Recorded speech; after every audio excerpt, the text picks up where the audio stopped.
There's a screenshot going around right now that I cannot stop seeing. Fire your whole team. Run your entire company on $400 a month of AI agents. One founder, a stack of bots, no payroll. And the people posting it act like the math is obvious. So I sat down and actually did the hiring math, role by role. What a $400 stack genuinely replaces, and what it quietly cannot. Here is the part that surprised me. The stack is real, the leverage is real. But there are four jobs on every team that it does not replace. It just hides them. And the moment you try to scale, every one of them comes back with a bill attached. Let me show you exactly where the company of one breaks. First, why this dream is everywhere. Because it is not just hype, something real is happening underneath it. This quarter, Stripe reported that 63% of the new companies started on its platform have a single founder, no co founder, an all time high. Solo is genuinely surging. And the head of Anthropic, Dario Amodei, keeps predicting the first $1 billion company. But here is where the hype machine cheats. Amodei did not call it a certainty. He put it at a 70 to 80% chance as soon as next year. A forecast, not a fact. So the dream has a real foundation. The question was never whether one person can do more, it is how much more. And that is exactly what nobody is measuring honestly. So let's build the comparison the honest way.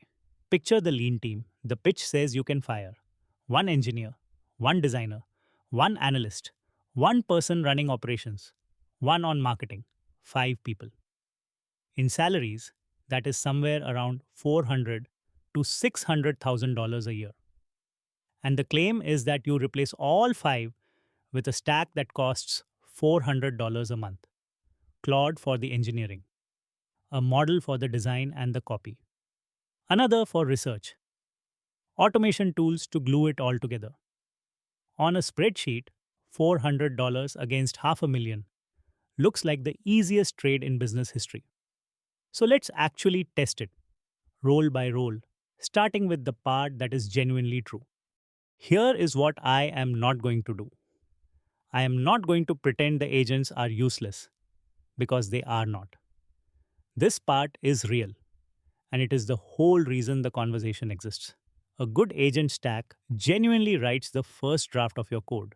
It produces the first version of your copy, your designs, your emails. It does research synthesis in minutes that used to cost an analyst a full afternoon.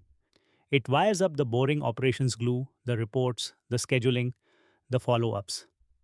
For one focused operator, that is not a gimmick. That is a real second, third, and fourth pair of hands. If the pitch simply said agents give one person enormous leverage, I would have nothing to argue with. But that is not what it says. It says, replace your team. So let's talk about the first job it can't.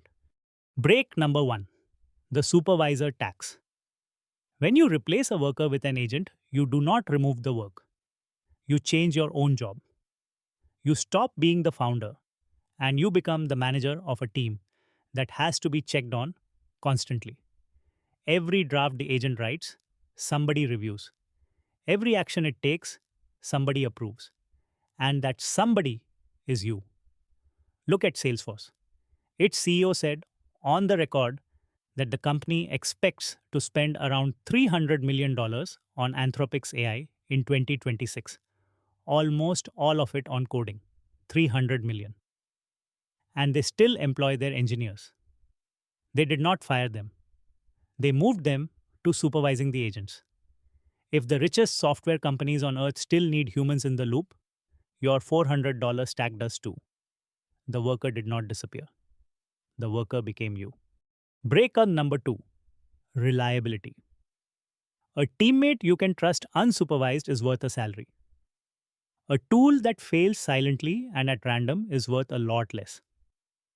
When one independent team ran Devin, the most famous autonomous AI engineer, on 20 real world tasks, It completed 3. 3 out of 20. The rest were failures or dead ends. And the worst part was not the failures.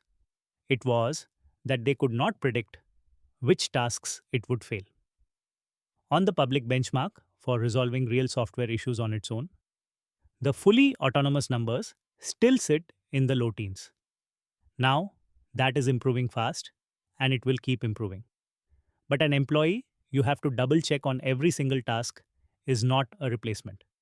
It is an intern that never quite learns. And interns do not run companies.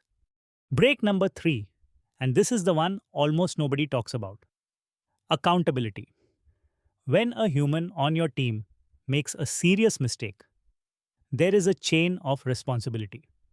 You can coach them, you can put them on a plan, you can, in the end, let them go. A person owns the outcome. You cannot do any of that with an agent. You cannot fire it. You cannot put it on a performance plan. You cannot put it under oath when a client sues. When the agent ships the bug that takes down production, or sends the wrong invoice, or hands a customer confidently wrong advice, the responsibility does not vanish. It lands on the one human in the building: you.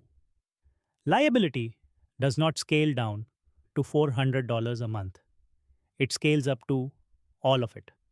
Break number 4 is the one you have probably already felt: that $400 is a floor, not a ceiling.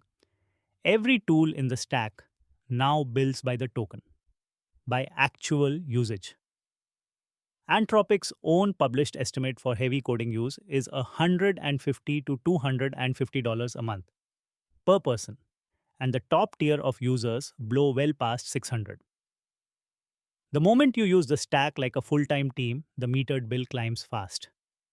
I am not going to go deep on the token math here because honestly, it deserves its own video, and we made one. But know this: the real number is rarely 400. It just does not show up until the work does. So let's redo the math honestly. Add it all up. The supervisor tax means one human is now fully occupied managing the stack. The reliability problem means everything that human ships has to be checked. The accountability problem means that human carries all of the risk. And the cost ceiling means the bill is 2 to 5 times the sticker once the work is real. So, what does $400 actually buy? Not a 5-person team. It buys roughly 1.5 to 2 roles worth of pure leverage, attached to one very capable, very busy human. That is not a company of one replacing a company of 5. It is one person doing the work of 2 or 3, which, to be clear, is still extraordinary. It is just not the thing you were sold. So, who actually wins with this? Not the person trying to fire a team they already have. That person spends 6 months discovering every single break we just walked through. The people who win are quieter. They are the solo founders and the tiny teams who use agents to not make the next 3 hires. They stay small on purpose. They take the leverage and they pour it back into the 1 or 2 things only a human can do: judgment, taste, owning the relationship, owning the risk. They are not building a company of 1. They are building a company of 1 that punches like a company of 5. That distinction is the entire game. Replacement is a fantasy. Leverage is the strategy. And leverage is available to you today. I put the whole thing into one free guide: the AI Hiring Decision Kit. Every role on a normal team, sorted into what you can hand to an agent today, what still needs a human watching it, and what you should never let an agent own. Plus the honest cost math, so the bill never surprises you. If you want it, just comment the word breaks, and I will send it straight to you.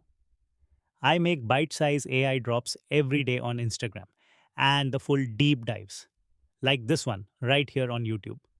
So if you want the honest version of the AI story, not the hype, subscribe, and I will keep doing the expensive homework so you don't have to.